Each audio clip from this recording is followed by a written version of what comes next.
Hello, this is Thoughts on Thursday, where I share what's been on my mind and you share what you think about it in the comment section below. Please like and subscribe and comment and click that notification bell to be alerted when I post videos. And remember, sharing is caring. So today I'll be sharing what I learned from the Great Courses Plus, not sponsored by them. Lecture 7, The Rise of Communism from Marx to Lenin, The Making of Lenin, taught by Dr. Vais Gabriel Lulevicius of the University of Tennessee. So this lecture is going to have some weird stuff in it, so I hope you're ready. Dr. Vais opens with the account of the communist youth organization parading kids around in the Soviet Union wearing red neckties, and the youngest had these star badges with this golden cherub-looking baby in the center. And who was that baby? It was baby Lenin. Yeah, can you imagine if that was a thing now? Like people with buttons of baby Biden or baby Trump? Yeah, no thanks. So that's just creepy. I just am thinking of that and it's creepy. But anyways, so these kids were basically being reared to be future Lenins. Again, very creepy. So why was a baby Lenin pin needed though? I don't understand that. I mean, was that inspirational to people? So Lenin was iconic to the communist movement. We're going to explore all about him and how he was the first person to bring communist ideology to life in 1917. Dr. Vais says, quote, after Marx and Engels, Lenin's was one of the revolutionary lives totally dedicated to the political program of revolt, which we consider in detail and psychological depth, end quote. So Lenin was not born Lenin. It was a political code name that he took later. His real name was Vladimir Ilyich Ulyanov. He was born in 1870 in Simbirsk to a middle-class family. His family was, quote, deeply marked by the character of the intelligentsia, end quote. On his father's side, he was Tatar and Kalmyk and Russian. And on his mother's side, he was German Lutheran, Swedish, and Jewish. His father was a school inspector who ended up going from humble origins to lower nobility status. Quote, this was a striking social advancement considering Lenin's grandfather had originally been a serf or a tailor of serf origins, end quote. The family were outsiders whose education and cultured family life set them apart. Then two tragedies blew up Lenin's world. His dad worked himself to death. This caused Lenin to resent the, quote, state structure and traditional authority, end quote, of what led to his father's health decline and death. The second thing was the execution of his older brother, who he loved and admired very much. Lenin's brother Alexander was a student at St. Petersburg, and I am thinking of that tea, which I actually got some more of, you guys. And I think this is new, but they have an almond rooibos tea, and it's so good, and it's an herbal tea, so you can drink that any time of day if you don't want caffeine. I am advertising for Kusmi tea again. If you guys hear this and you want to sponsor me, I'd be happy to get more tea from you. Back to what we're talking about. So his brother, Alexander, was executed by the government in 1887 as a terrorist. But look at his picture, guys. I mean, he kind of does look like a terrorist, right? He has those creepy eyes. So he had been part of a group that planned to kill Alexander III. After this, the Ulyanov family was rejected socially. Their friends even turned on them and saw them as criminals. Lenin then rejected religion and denounced liberalism. And remember, this is liberalism as in the European sense, not the US sense of the term. And I need to do a correction right here because I called Tim Pool a classic liberal, as in what I was just describing here, and apparently he's not. He actually said that in one of his YouTube things that I watched the other day. So I'm sorry, Tim, that I called you a classic liberal. He says that he is a liberal with a socialist, not socialist, but I can't remember exactly what episode that was, but if you watch some of the recent ones, he says it in there. But he believes in some social organized things by the government to help people, something. I might not be explaining that right, but anyways, he's not a classic liberal, so I stand corrected. So anyways, so Lenin then turned to radical revolution with a focused mind. He read Nikolai Chernyshevsky's What is to be Done over and over again. He was a little obsessed. He said it showed him how to be a true revolutionary, end quote, completely shaped me, end quote. It was said he, quote, lived revolution around the clock, end quote. He also read Das Kapital, and by 1889 he was an avowed Marxist. The populist and nihilist movements had influenced him also and would shape his Marxism. His radical activities got him expelled from college, but he was able to get a law degree and, for different purposes, whoops, I just jumped down to a different sentence. Let me start that again. His radical activities got him expelled from college, but he was able to get his law degree and work at St. Petersburg as a public defender while secretly continuing with his politics.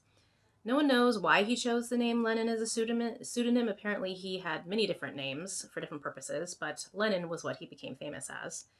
In 1895, Lenin went to Switzerland to meet Georgy Plekhanov, the Russian Marxist leader. Lenin would replace him eventually as far as prominence goes. Lenin then went to Paris as a pilgrimage to the site of the Paris Commune. And it's interesting to me how this type of ideology tends to take on a religious aspect with some of these leaders and followers. Everyone's trying to fill the God-shaped hole that is in their hearts with other things. If it's not God, that's what my spiritual view is. Usually the results aren't very fulfilling, and they keep trying to find all kinds of things to fill that hole, and they never are satisfied until they actually find God. And now my sermon is over. That is a little spiritual aside. So back in Russia, Lenin continued to push towards revolution underground with the Social Democratic Party. The Russian police kept a close eye on him. Quote, Lenin fashioned himself, end quote. He was very disciplined and a freak about organization, but apparently this didn't transfer to how he dressed. He was very OCD about how his desk was set up. He had to have sharpened pencils ready since he annotated daily multiple newspapers to be sure he was up to date. He needed total silence while he was working. He didn't smoke, drink very much, and he didn't smoke or didn't drink very much. And this was very different from the bohemian lifestyles that a lot of the revolutionaries lived. Lenin exercised regularly. He was making himself a machine for revolution. Lenin was fine with suppressing softer emotions. He didn't listen to music because, quote, it made him too sentimental, okay, end quote. Quote, music, he said, made him say silly things and stroke people's heads who could create such beauty. Quote, nowadays you mustn't stroke anyone's head. You would get your hand bitten off. You've got to hit them over their heads without any mercy. Although ideally we are against the use of force, end quote. It's very strange. And I mentioned that this lecture was going to be weird, did I not? And also, a lot of you know that I'm a musician. Check out my Music Mondays if you're not watching that already. And I would appreciate it if nobody stroked my head to express their care, or not care, but express their enthusiasm over the music that I've created. Applause is fine, saying that sounded good is fine. But yeah, don't stroke my head, please. So, Lenin's younger brother said, quote, he became grimly restrained, strict, closed up in himself, highly focused, end quote. These traits didn't make him a likely choice for people to want to follow into communism, but it was a strong certainty that had an effect on people. He was like a guru. They called him Starik, or old man, which is what that translates to. So apparently 25 years old was an old man, I guess. But I don't know, maybe he just had an old soul, so he seemed like an old man. But yeah, 25, not old. So Lenin's appearance of being bald with a sharp beard gave him the look of, quote, constant intense concentration and dynamism, end quote. According to someone who knew him, quote, Marxism was not a construct but a religion, end quote. One particular event that speaks for Lenin's cold and hard disposition and shocked even other revolutionaries took place during a famine in Russia from 1881 to 1892. 400,000 people died from this. A hard-hit area was actually Lenin's hometown. The government was slow to help with the famine, so other people, one being writer Leo Tolstoy, formed groups to help bring food and help those that needed it. Lenin thought no relief should be given, as this was no accident. It was an, quote, inevitable result of industrialization and the dislocation produced by growing capitalism, end quote. It was a natural course of history that had to happen. This misery on a large scale would bring the revolution closer. This famine could be, quote, a progressive factor, end quote. Even though this shocked his comrades, he kept firm to his cold and calculated nature that he had developed within himself. In 1895, the secret police caught up with him and he was arrested and exiled to Serbia. In 1898, he married a teacher that he'd met there. She was also revolutionary, named Nadezhda Konstantinovna Krupskaya. The marriage was more of a stable political partnership. He would have a mistress, French communist Inessa Armand. Lenin was still productive even in exile in Serbia. He was a workaholic. He wrote his first work, The Development of Capitalism in Russia. In 1900, his exile in Serbia ended and he was exiled abroad. He moved around from Munich to London and Switzerland. In exile, he and his wife worked on a social democratic newspaper called Iskra, which was smuggled into Russia. In 1901, his revolutionary name Lenin was firmly established over the other ones he'd used, over 140 apparently. Like many Russian revolutionary exiles, Lenin ended up in Switzerland. He liked the orderliness and he liked the orderliness and efficiency of Switzerland. In 1902, Lenin wrote the manifesto, What is to be Done? And what is to be done with these stupid titles, you guys? They're not creative people. In Lenin's manifesto, he answered the question, What is to be done? By arguing that there needed to be a new party, very different from the Social Democratic Party, that he saw as bureaucratic and slow moving. He suggested a smaller secret society of professional revolutionaries dedicated to Marxist socialism. This would be a type of vanguard and would steer the revolution and the working class. Lenin said this was needed since without a vanguard, workers would fall into, quote, trade union consciousness, seeking immediate improvements and short-term gains, rather than world historical upheaval and overthrow of the existing systems, end quote. The group would not be out in the open, participating in open democratic debates, but remain conspiratorial. There would be a structure of underground cells. It would be ruled by strict discipline and something called democratic centralism.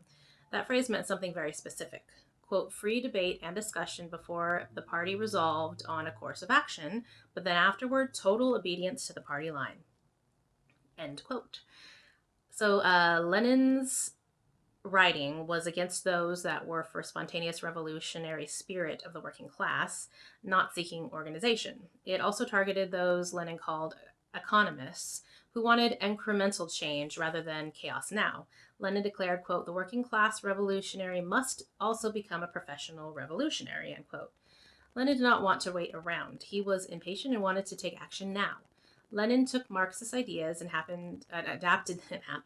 Lenin took Marxist ideas and adapted them to Russian conditions so revolution would be ready to take off there, incorporating older Russian revolutionary ideas like those of the Narodniks, populists, Chernyshevsky, and the Nihilists. Lenin would enforce his vision even if it split the Social Democratic Party of Russia. The Russian Social Democratic Party started in Brussels, Belgium in 1903, but the Belgian police made it disband, so they moved to London. There, Lenin forced the split between the moderate comrades and his own beliefs. Lenin's fraction was called the Bolsheviks, and his enemies he called the Mensheviks. Bolsheviks means majoritarian, Menshevik means minoritarian group, but it was actually the opposite. The Bolsheviks were the minority. Why was this? Quote, during the party congress, Lenin had chosen a moment when his followers were in the majority to pass the key resolution about how the party was to be structured and who would have the leading posts, and thus won the label of majority. That would have to be psychologically important, a kind of linguistic mandate of success, and had also hinted at Lenin's tactical brilliance, his ability to make a minority appear the majority. This is very interesting. Oh, that was end quote, by the way. That's very interesting. I wonder if the mainstream media is using Lenin's linguistical tactics. Antifa is an idea, right? It doesn't exist. We'll just keep saying that until you believe it. And even while you're having your dining experience interrupted by Antifa screaming at you or, pulling you out of your cars and beating you. Also, actually, white supremacy, or white supremacists are actually the ones who are doing it. So not Antifa, because Antifa is an idea, but it's actually them. And white supremacists are everywhere, guys, apparently. In the split up of the Social Democratic Party, many of the followers were mad at Lenin. They denounced him as an authoritarian and a splitter. Lenin couldn't care less. Dr. Vea says, quote, it's worth focusing for a moment on the distinctive mentality and worldview that was fostered by all this underground activity and conspiracy. Those traits deeply shaped communism before and after it came to power, end quote. The revolutionaries knew they were being hunted by the imperial secret police in Russia or in exile. After the 1881 assassination of Tsar Alexander, the Okhrana, or Guard Department, went to action internationally. They had a huge budget and staff of 20,000. They were feared since they were outside legal supervision, but they weren't as bad as what the Bolshevik secret police would become later when they took power. The Okhrana didn't even execute that many people, only 17 of those, and those didn't execute that many people, only 17, and those were mainly assassins. One assassin was a police double agent that infiltrated into the terrorist ranks. This caused a lot of confusion. Was he a terrorist pretending to be a policeman, or a policeman pretending to be a terrorist? That reminds me, I heard a stupid claim that people were saying Antifa is actually white supremacists calling themselves Antifa, which is what I was making a joke about earlier. Okay, but why? Because they're all holding Black Lives Matter signs and like really pushing that thing. So they're trying to trick people by acting like they support Black people. That doesn't make sense. Anyway, so the Okhrana infiltrated all revolutionary groups, including the Bolsheviks. St. Petersburg Bolshevik leadership had 5 men and 4 were Okhrana. Nice. When that was discovered, there were jokes about how secret meetings could be held at the Okhrana headquarters for convenience. The Okhrana were active internationally, where it was estimated that over 5,000 refugees, over 5,000 revolutionaries from Russia were scheming to overthrow Tsarism, which included Lenin. The Okhrana also used psychological warfare, spreading conspiracies. In 1903, a conspiracy was spread that Jews were planning to take over the world. It was believed that the Okhrana started this to divert dissatisfaction, to persuade the minority and wow, I can't read today, guys. It was believed the Okhrana started this to divert dissatisfaction to a persecuted minority, aka the Jews, and away from the Romanov and imperial government. So what did I just say? They were using the Jews, because they were a minority, to try to shift the focus and blame them for all the problems Russia was having and not the government struggling today. So this made-up information had endured being believed by many over the years, like Hitler, who wrote about it in Mein Kampf. In the underground movement, they were proud of debating. Just like in Marxism, there were things where things were very fractional. Things were very fractional, like in Marxism. Wow. Debating fiercely, but still remaining comrades, proved the hardness of character developed in the underground. In addition to internal debate, the Bolsheviks developed a self-criticism, quote, a confessional practice with religious roots, later praised and developed by Stalin, taken up by Mao and Cambodia's Khmer Rouge, and still appearing in China today, end quote. Owning up to your own mistakes and correcting them proved the determination that was needed in a revolutionary. Revolutionaries were also involved in bohemian lifestyles, practicing free love and going against traditional family models. After Lenin was exiled, industrialization grew in Russia in an impressive fashion, starting from a low point. As discussed before, Russian Revolution had broken out in 1905, which ended up sputtering out. Lenin returned to Russia that same year, but too late to have any influence on the events and had to go back into exile. The Tsar would have saved things by reforming the dynasty, but the Russian Empire took up with Rasputin, called the Mad Monk. He supposedly had supernatural powers that the Tsar and his wife believed in, hoping that it would heal their sick son. The monarchy's association with Rasputin did not put them in good standing with the people. What reform was enacted was met with resistance and even assassination of some of the reform leaders. In the meantime, Lenin was impatiently waiting in exile, building his new party. I'm sorry, I thought that my cat likes to eat things that are not food and like plastic, and it looked like he was going to eat something, so I had to look down at him because he tries to kill himself with things like tape. Sorry, side note. Anyways, Lenin was impatiently waiting in exile, building his new party and readying for the next revolution in Russia. Lenin saw that an alignment with the bourgeoisie in Russia would not work. He thought the industrial proletariat should align with the peasants, who were a majority in the population. They were won over by promises of land reform, but this alliance was tactical, quote, because the industrial proletariat were the ascended class, the future, end quote. Other Marxists believed that Russia would have to go through two stages of historical development: one, middle class democratic stage, and two, move toward workers' control and socialism. But Lenin rejected that. Next time, they would go right into socialism. Some people thought Russia wasn't advanced enough for that yet, but Lenin argued that even though they weren't as advanced as Germany or the US, it was still part of a capitalist system and the weakest link. So if Russia had a revolution, it would spark revolution everywhere. Comrades that didn't agree with Lenin tried to keep everyone together. They wanted there to be compromises between the Bolsheviks and the Mensheviks, hoping to heal the split. But Lenin refused. His way was the only way. In 1912, at a Socialist Democratic Labor Party conference in Prague, the split would become permanent. Lenin didn't think that was a problem. He blamed the Mensheviks as being the splitters. Lenin was waiting for a crisis where his ideas would come to fruition. This would happen during the First World War. We'll discuss how Lenin took action in the next lecture. We are done. And guys, I forgot to mention that I obviously was off for a couple weeks because I needed to take a break, just a little break from Marxism, communism, and socialism. And then I was on vacation at the beach, which is fabulous. So sorry about that, but we're back. Number 7 out of 12, done. And now, what is it time for? Socialism and communism in the news. So did you hear that there was an Antifa woman running for, am I saying that? An Antifa. I say Antifa. Anyway. So there was an Antifa woman that is running for mayor in Portland, and she's actually leading the polls right now. Yeah, seriously, Portland. But Google it if you want to find out more. People have lost their minds.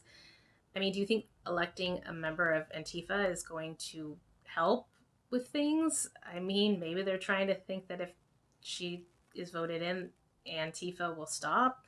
No, because they always want more people. Anyways, yeah, the craziness. Anyway, yeah, I don't even know what to say because yeah, Ted Wheeler. A lot of people want him out, but this lady, I mean, seriously. So let's read some articles. Okay, so this is an article from the Willamette Week that I found. And it's actually a few weeks old. It was in September, published September 16th and updated September 17th by Nigel Jaquis. I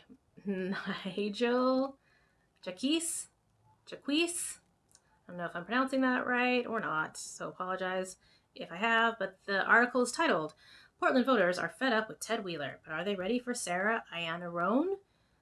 Or is it Iannarone? I think in Italian it would be Iannarone, but I've heard it pronounced both ways. So we'll just go with Iannarone.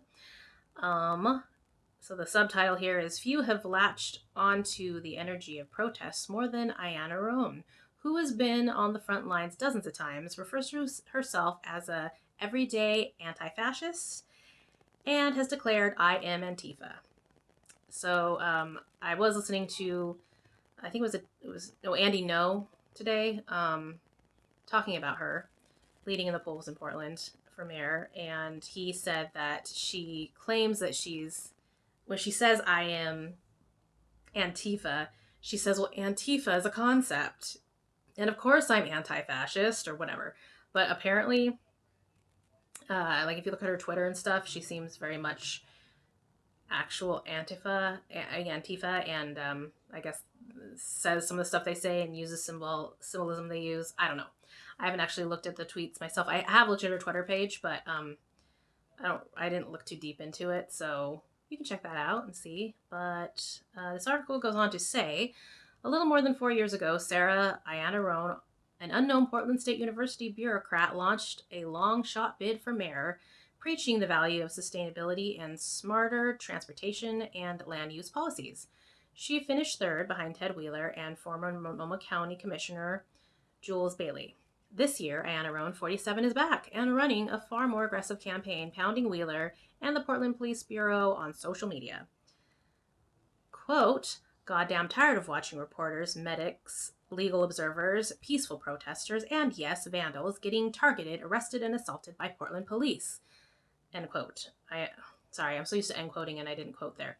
Ayanna Roan tweeted July 2nd, F you, Ted Wheeler, seriously. In the season of COVID-19 economic devastation and fire, it's protest that has come to define Portland in the eyes of the nation, and it's also come to define Ayanna Roan's campaign. Few have latched onto the energy of protest more than Ayanna Roan, who has been on the front lines dozens of times, refers to herself as an everyday anti-fascist, and has declared, I am Antifa.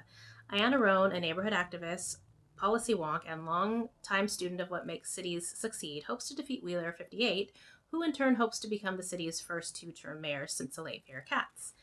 Buoyed by his aggressive response to COVID-19, Wheeler nearly won re-election outright in the May primary, getting 49% of the vote. Ayanna Roan finished second in a 19-candidate field with 24%. But less than a week later, on May 25th, Minneapolis police killed George Floyd. That changed everything. After 3 straight months of protest, some civil rights leaders have asked Wheeler to resign because his police are too aggressive. I'm not going to argue with that right now. At the same time, business people have criticized him for not keeping downtown orderly. The beneficiary of those conflicting views, Ayanna Roan, whose chance of victory has risen as Wheeler's popularity has plummeted. A recent poll showed 2/3 of voters disapprove of Wheeler's performance. This race is a toss-up, says Felissa Haggins, political director of Service Employee International Union Local 49, whose members endorsed Wheeler. If Portlanders are fed up with Wheeler, Ayanna Roan has a simple pitch for them. She hated Ted before it was cool. She's relentlessly opposed him for 4 years, and she offers Portland a clean break from the string of white men who have run the city since Katz left office 15 years ago. The city deserves better than Ted Wheeler, Ayanna Roan says. And something popped up and blocked my reading. I have a real vision for Portland, and the reason I've pulled these policies together is because that's what I see as our pathway out of this mess. Yet Ayanna Roan is still unknown to many Portlanders. To oust Wheeler, voters will need to decide what they think of Ayanna Roan. They are exhausted enough after a string of mayors with conventional resumes, and they're willing to bet on someone who's spent her life outside the halls. I'm sorry, I'm reading that wrong. Are they exhausted enough of the string of mayors with conventional resumes that they're willing to bet on someone who spent her life outside the halls of power? So then it goes on to explain a little bit about her. 7 things to know. I don't know if I'm going to read all these. You can read. I'll put the article in the description below, but let's just browse over this real quickly. So 1, Ayanna Roan is an outsider without the typical resume. Katz served 3 terms as Speaker of the Oregon House before becoming mayor in 1993. Her successor, Tom Potter, served as chief of the Portland Police Bureau, a job history that these days would make him unelectable. Sam Adams was Katz's chief of staff and a city commissioner before becoming mayor. Charlie Hales served 2 terms on the Portland City Council before he became mayor. Wheeler's political resume includes stints as Oregon State Treasurer and Multnomah County Chair. Ayanna Roan is seeking the top job in Portland, having never served in any elected office or worked in city government. She is instead an e-bike riding mom from upstate New York who loves to sew, rummage through thrift stores, and stroll with her rescue mutt, Sir Francis Bacon. She pedals in the naked bike ride. She has struggled financially, failing to pay state income taxes from 2010 to 2013. She didn't graduate from college until she was 32 and is still grinding away at her PhD. Ayanna Roan was born in Fulton, New York, a fading industrial town that was the birthplace of the Nestle Crunch Bar. Her father worked as a union electrician at Nestle. Ayanna Roan won't eat Nestle chocolate because of the company's environmental record. Ayanna Roan bounced around during her early years, a bit of college and a culinary arts program in Providence, RI, short stints in Charleston and in New Orleans, and even a job as a private chef for the country singer Mel Tillis and in Branson, Missouri. So she married Nick Ayanna Roan, a Philadelphia native, in Las Vegas in 1998. The couple moved to Portland, where they had their only child, a daughter, the following year. The Ayanna Roans divorced in 2019 after a long separation. Okay, blah, blah, blah. She went to Portland State. I don't really need to give the rest of this. So she says, Ayanna Roan says her life experience and work in the community are great training for City Hall. She notes that white men with strong political pedigrees have not done very well as Portland's mayors lately. They get a free pass when they fail, she says. I have lived a life in 3 dimensions in this city. That's what makes me qualified to be mayor right now.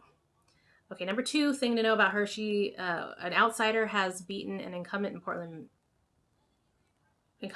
mayor before. Okay, who cares? So somebody has, so there's a chance she might. Blah blah blah. This gives some history on that. And let's see here. Okay, 3. Ayanna Rome may not have any political experience, but she has a lot of ideas. So, what? Okay, so I don't really need to know this. You can read it later. So blah blah blah. She just talks about some things. Okay, wait a minute. Actually, no. I'm going to read this.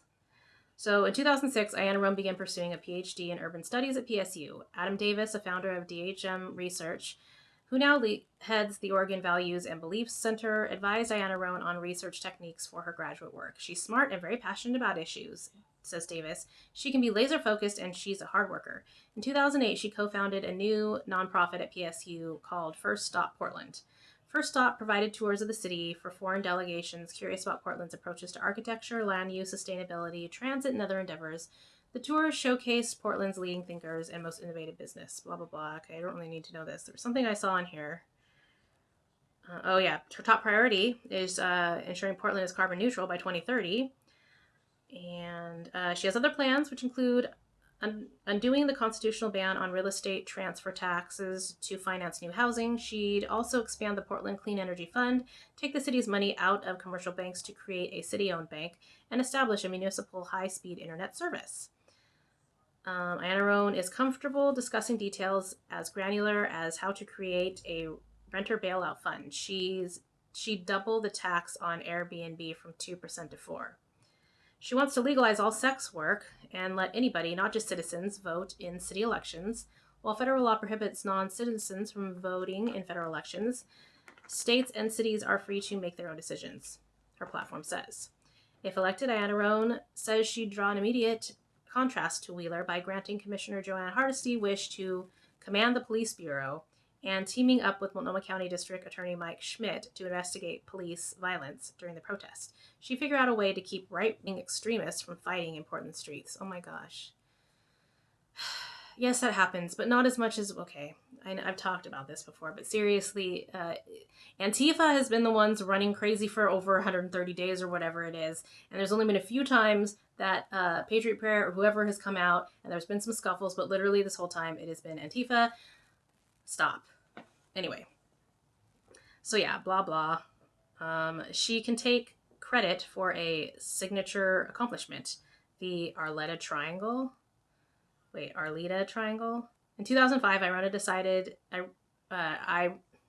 Rome decided to help clean up her southeast neighborhood, Mount Scott, Arleta, which is bounded on the north by Foster Road, the west by 60th Avenue, and the east by 82nd Avenue, in the south by Duke Street. She and other volunteers set out to revive a trash-strewn, triangle-shaped Portland Bureau of Transportation property at Southeast 72nd Avenue and Woodstock Boulevard. Okay, so she did some cleanup stuff. I mean, that's nice. Number 5, Ayanna Rome is less than transparent about her academic credentials. Her characterization of her academic bona fides is a recurring issue. In the 2016 voters pamphlet, Ayanna Rome described her educational background as PhD-C, the C standing for candidate. In May 2020, she changed that description to PhD, ABD, which means all but dissertation. She repeated that phrasing in the November voters pamphlet. In other words, Ayanna Rome purports to have earned a doctoral degree she's been working on since 2006, except for completing her thesis. Under Oregon law, making a false statement in the voters pamphlet is a felony. So her number 6, her communication is unfiltered. We already saw that she said F you, Ted Wheeler. There's other examples of stuff that she said on social media. Blah, blah, blah. And then number 7, despite Wheeler's unpopularity, Ayanna Rome has struggled to win over key allies. Who cares? So you can read all that. One big thing that they've been talking about lately, though, is that, I don't know if this is an old picture, it may have been an old picture, but she was wearing this skirt that had a bunch of like communist leaders on it, like Chairman Mao, and a bunch of people that were really horrific that, believed in like killing a bunch of people, and just really terrible, terrible authoritarian communists, and she was wearing those on a skirt. So, did you just think that was cool or ironic? I don't know. But I mean, these people are like basically also wearing like a Hitler t-shirt or something. So yeah, that's not really a good look.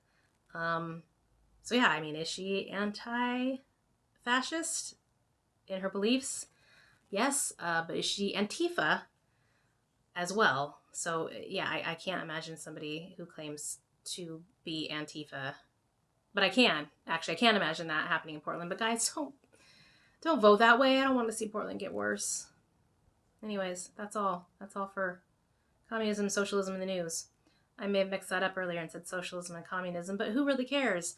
Again, this link for this article is in the description box. I probably read too much. Apologize for that. But yeah, so this lady seems very interesting. If I lived in Oregon, I would not be voting for her, but I live in Washington, and I hope to God that there isn't an Antifa person running up here, but maybe there is. You just never know. I hope you guys have a great week, and I thank you so much for tuning in and being patient with me as I have been off. And I'm going to shoot for next week again for lecture number 8. And there's the kitty cat eating plastic. Remember, let's take the cat. He'll come with me. Remember, these thoughts are my own. We may not agree, but I still love you. Right, Milton?